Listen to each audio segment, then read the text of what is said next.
One of my favourite aspects of theology is church history. In June, I shall travel to Germany for 2 weeks as we celebrate the 500th anniversary of the Reformation. There are 3 exhibitions that I intend to visit.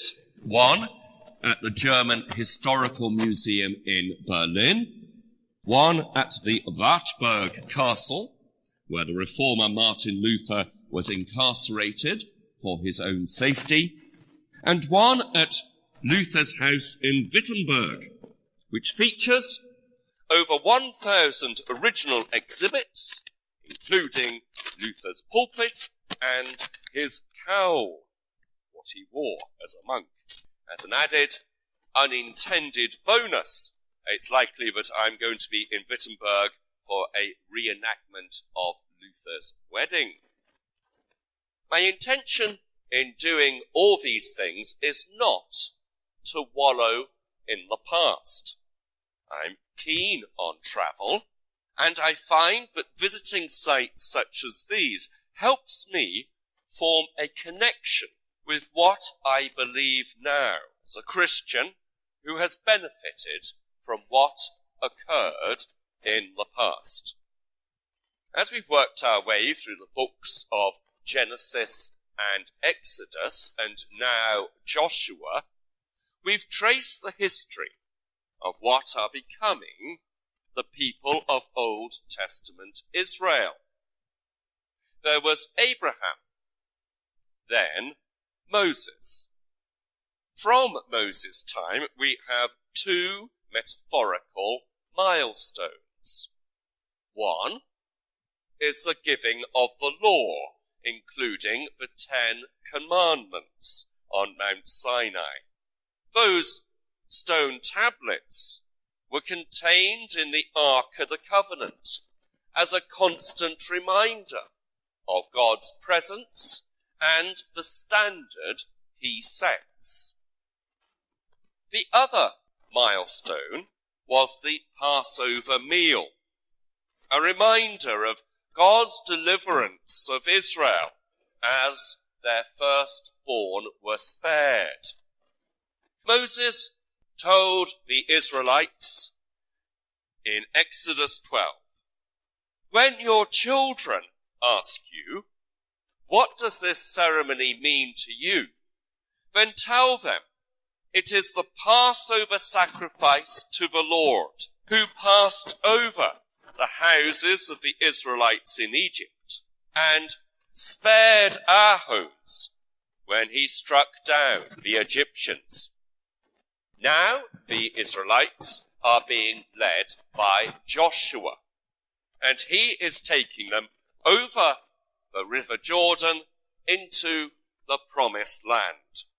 And this event, specifically the miraculous stopping of the flowing of the river, is also to be marked, in this instance by 12 literal stones taken from the middle of the riverbed, one for each of the tribes of Israel.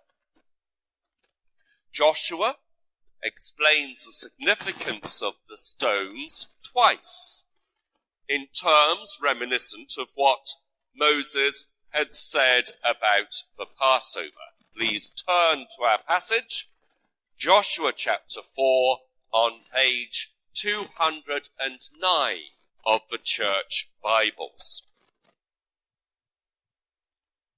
In the future, when your children ask you, 'What do these stones mean?'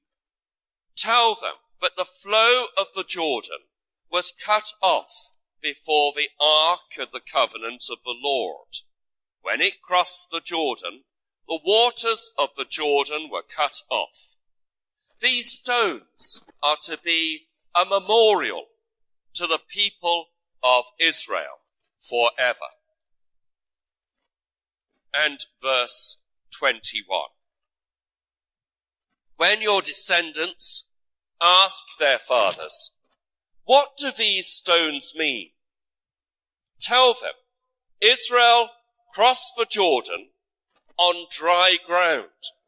For the Lord your God dried up the Jordan before you until you had crossed over.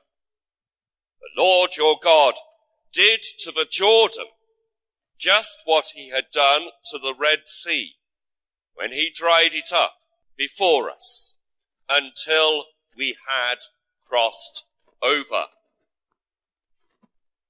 I'm struck by how few public memorials there are in Vancouver. I'm used to living in places that have a lot more statues. One notable memorial that Vancouver does have is the cenotaph off Hastings Street. I recall asking in a Remembrance Sunday sermon what it was that people thought about during the 2 minutes silence. I could ask a similar question about the cenotaph. What is it there for? Is it to remind people that there have been 2 world wars from 1914 to 1918 and 1939 to 1945? Well, yes. But it's more than that, surely. It speaks of bravery, courage, sacrifice.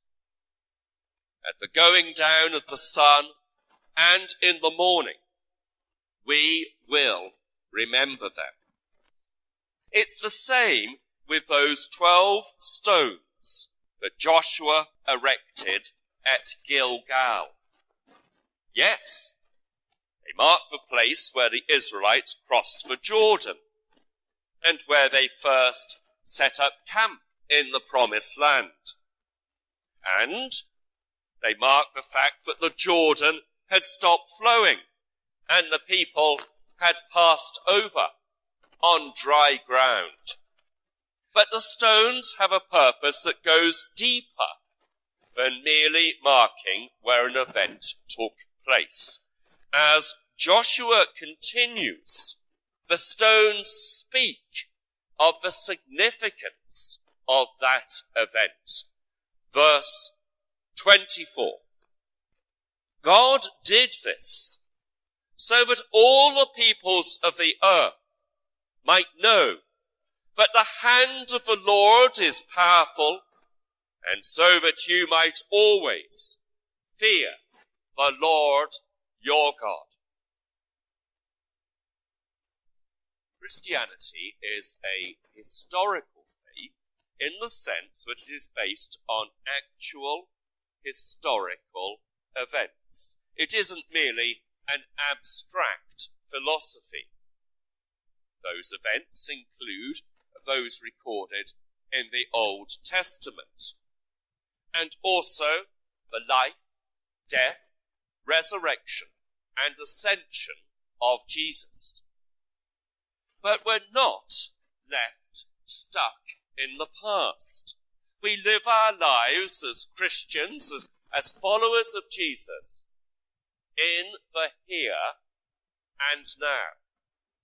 And we look forward to the future, when Jesus shall return again.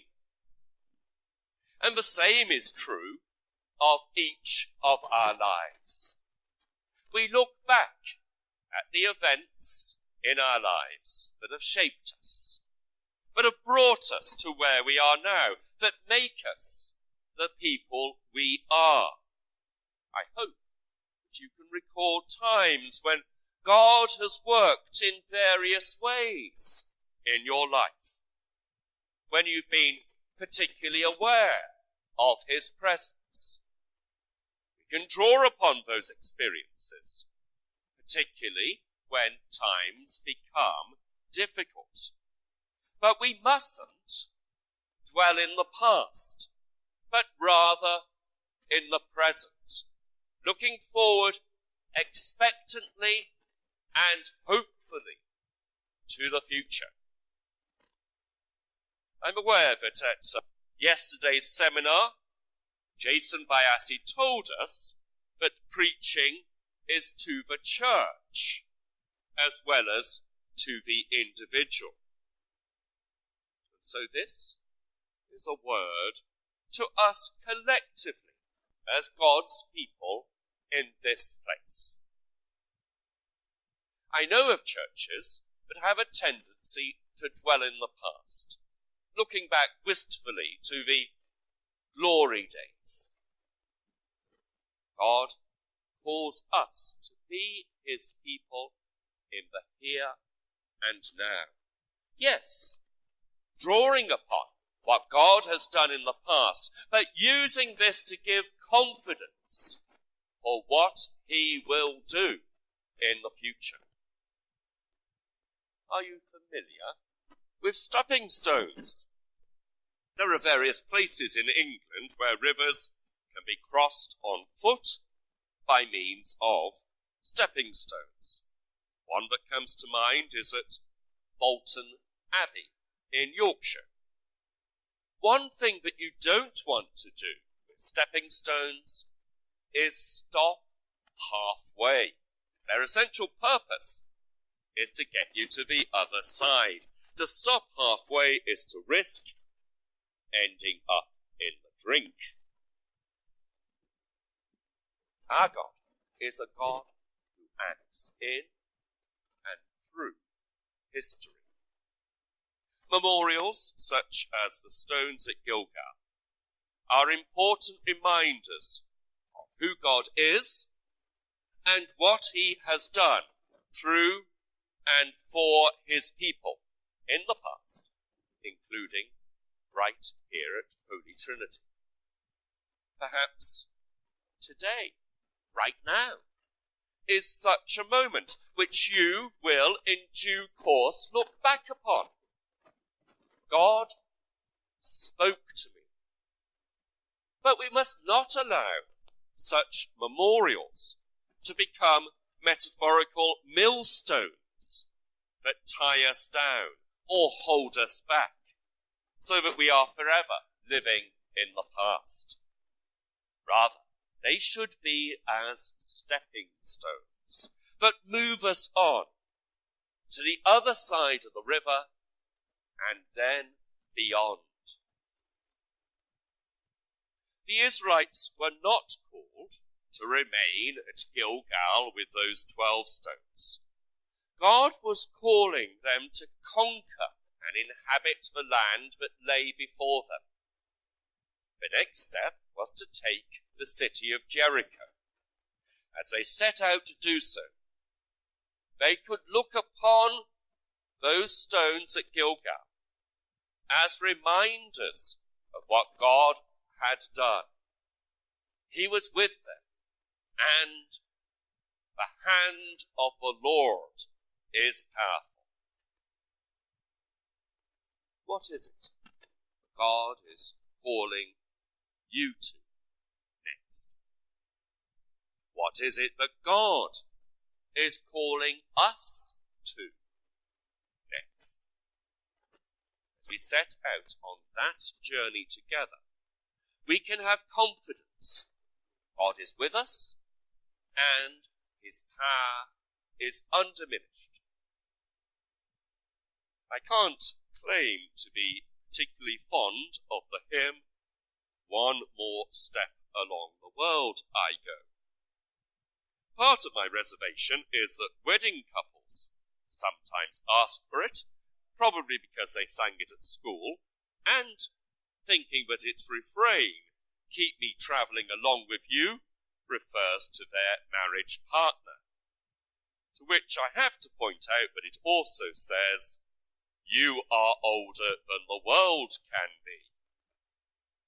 But putting those reservations aside, and with the understanding that the "you" refers to God, it seems appropriate, in this instance, to end with a verse from that hymn. One more step along the world I go. One more step along the world I go. From the old things to the new.